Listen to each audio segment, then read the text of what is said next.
મહત્વના સમાચાર સામે આવી રહ્યા છે।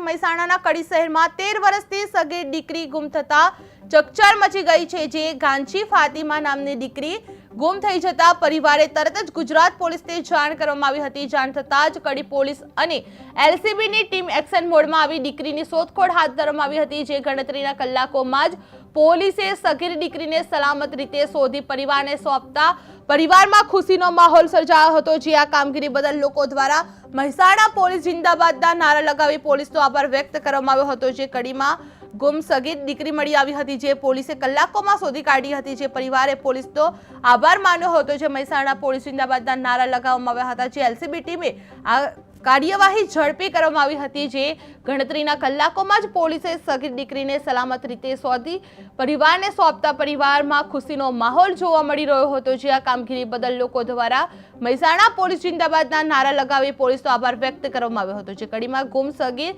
દીકરી મળી આવી હતી, જે પોલીસે કલાકોમાં શોધી કાઢી હતી। જે પરિવારે પોલીસનો આભાર માનવામાં આવ્યો હતો। મહેસાણા પોલીસના જિંદાબાદના નારા લગાવવામાં આવ્યા હતા। જે એલસીબી ટીમે આ ઝડપી કાર્યવાહી હાથ ધરવામાં આવી હતી।